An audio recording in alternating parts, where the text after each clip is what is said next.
Precisa-se um profeta para pregar aos pregadores. Leonard Ravenhill.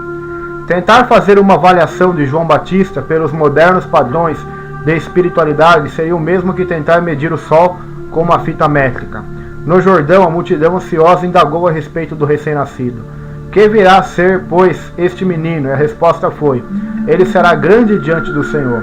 Hoje em dia, a palavra grande se acha muito desgastada, pois confundimos proeminência com importância. Naquela época, Deus não estava à procura de sacerdotes, nem de pregadores, mas de homens. E havia muitos homens, como hoje, mas eram todos pequenos demais. Ele precisava de um grande homem para uma grande missão. João Batista possuía pelo menos um atributo que o qualificava para o sacerdócio, mas tinha todos os requisitos necessários para tornar-se um profeta. Antes de sua vinda, o povo vivera 400 anos de trevas, sem um raio de luz profética. 400 anos de silêncio, em que não se ouvira o brado, assim diz o Senhor. 400 anos de uma constante deterioração espiritual. E assim Israel, a nação escolhida por Deus, estava imersa em holocaustos, cerimônias e circuncisões, fazendo expiação com rios de sangue de animais e tendo por mediador uma classe sacerdotal rica e saciada. Mais do que um exército de sacerdotes não conseguiu fazer em 400 anos, foi feito em 6 meses por um homem, enviado por Deus, moldado por Deus, cheio de Deus e incendiado por Deus, João Batista. Concordo com E.M. Bondes quando diz que Deus leva 20 anos para formar um pregador. A preparação de João foi feita na Divina Universidade do Silêncio. Deus matricula nela todos os seus grandes homens. Embora Cristo tenha feito sua interpelação a Paulo, um fariseu orgulhoso, legalista, de intelecto privilegiado e linhagem invejável, na estrada de Damasco, ele precisou passar 3 anos na Arábia para se esvaziar de tudo isso e desaprender o que aprendera, para que finalmente pudesse afirmar: Deus revelou-se em mim. Deus pode preencher num minuto o que nós levamos anos para esvaziar. Aleluia. Jesus disse: ide, mas também ordenou: permanecei até que aquele que resolver passar uma semana fechado num aposento, a pão e água, sem nenhuma leitura a não ser a Bíblia, sem companhia alguma a não ser a do Espírito Santo, ou sofrerá um colapso nervoso ou terá tal experiência com Deus que sua vida e ministério serão revolucionados. Depois disso, como Paulo, ele será conhecido no inferno. João Batista ficou na divina escola do silêncio, o deserto, até o dia em que se manifestou ao povo. E quem poderia estar mais preparado para aquela tarefa de despertar de seu sono carnal aquela nação entorpecida, de que aquele profeta queimado de sol, batizado com o fogo e moldado no deserto, enviado por Deus. Nos olhos ele trazia a luz de Deus, na voz a autoridade divina, e na alma o mesmo ardor de Deus. Quem, pergunto eu, poderia ser maior do que João?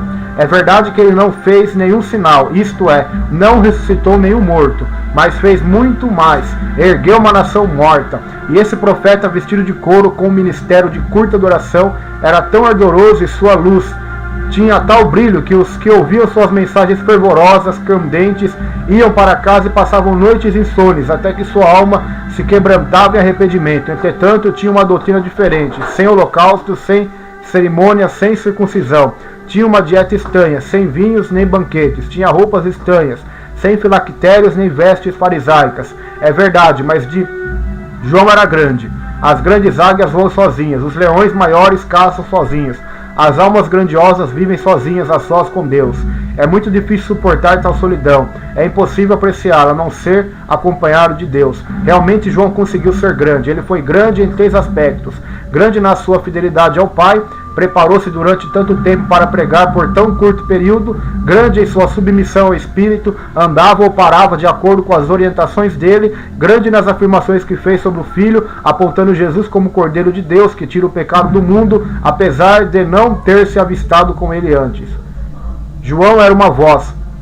A maioria dos pregadores não passa de ecos, pois se prestarmos bem atenção, saberemos dizer quais os livros que andaram lendo, e notaremos que citaram muito pouco do livro. E hoje só uma voz, voz de um profeta enviado do céu para pregar aos pregadores, conseguiria despertar o coração dos homens.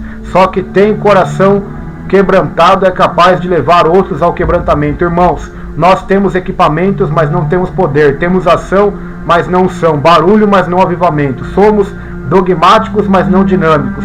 Todas as eras têm iniciado com fogo, e todas as vidas, sejam de pregadores ou de prostitutas, vão findar em fogo. O fogo do juízo para alguns, o fogo do inferno para outros. Wesley diz o seguinte em um dos seus hinos: salvemos as almas do fogo do inferno, aliviando-lhes o tormento com o sangue de Cristo. Irmãos, temos só uma missão: salvar almas, e no entanto, elas estão perecendo. Pensemos nisso, existem milhões, centenas de milhões, talvez milhares de milhões de almas eternas que precisam de Cristo, e sem a vida eterna elas irão perecer.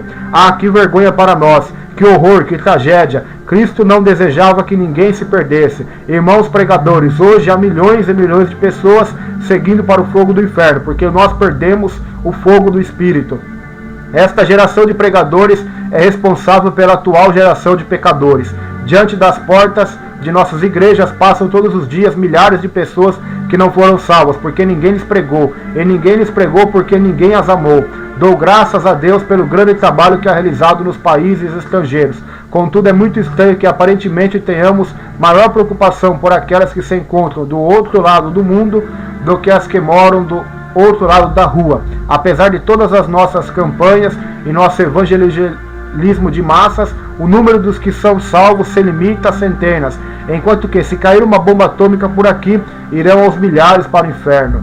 Não tem fundamento a afirmação feita por alguns de que a pecaminosidade atual não tem paralelo em outra época da história.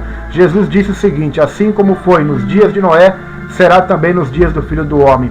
A descrição de como foi nos dias de Noé encontra-se em Gênesis 6:5. Viu o Senhor que a maldade do homem se havia multiplicado na terra, e que era continuamente mal todo o desígnio do seu coração.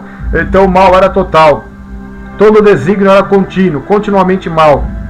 Era assim e assim é. Hoje o pecado está recebendo uma fachada de embelezamento. Está sendo popularizado, entrando por nossos ouvidos, através dos rádios, pelos nossos olhos, através da televisão, do computador e das capas de revistas.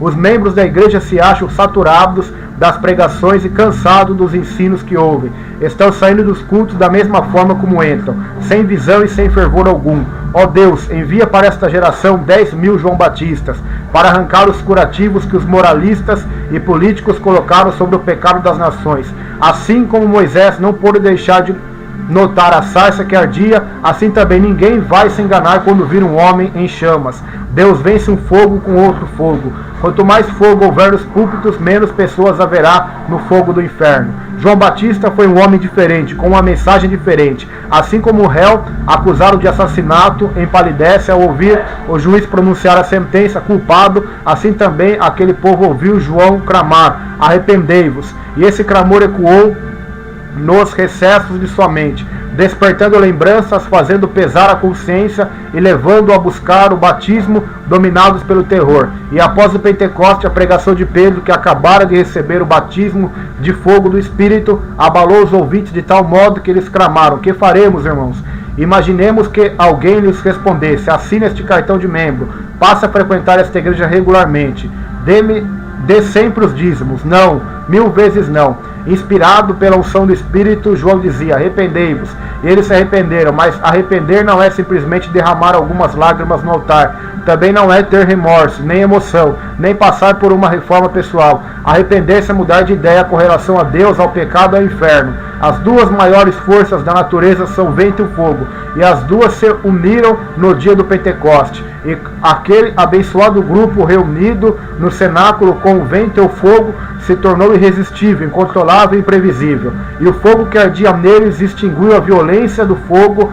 Dele saíram chamas missionárias, centelhas que incendiaram o coração de mártires e atearam o fogo do avivamento. Há cerca de 200 anos atrás, Carlos Wesley cantava: que o fogo sagrado possa começar a arder em mim, e queime a escória dos desejos vis, e os faça os montes ruir. E o Dr. Hatt levantou o seguinte clamor: sopra em mim fôlego divino, até que eu me torne inteiramente teu, até que o que há de terreno em mim arda com o fogo dos céus.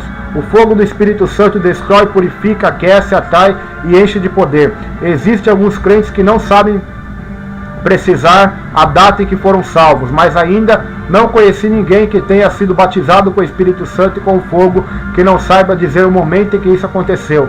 São esses homens que abalam os povos e os conquistam para Deus, como Wesley, que nasceu do Espírito, foi cheio do Espírito e viveu sempre no Espírito. Os automóveis só rodam depois que recebem a centelha da ignição. As pessoas que não se movem nem se comovem são as que não receberam ainda o fogo. Amados irmãos, a Bíblia fala de uma sentença mais pesada para os pregadores. Para eles haverá maior juízo, Tiago 3:1.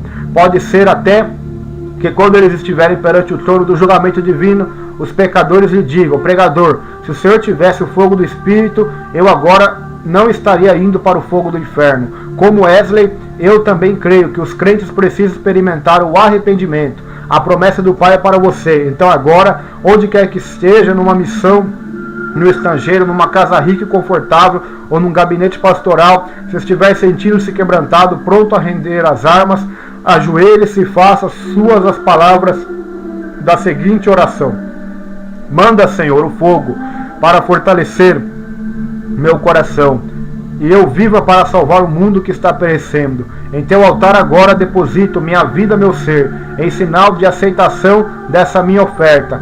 Peço-te, envia sobre ela o fogo divino. Hoje temos uma igreja fria, no mundo frio, porque os pregadores são frios. Manda teu fogo, Senhor. Uma palavra de Leonard Ravenhill. Precisa-se um profeta para pregar aos pregadores.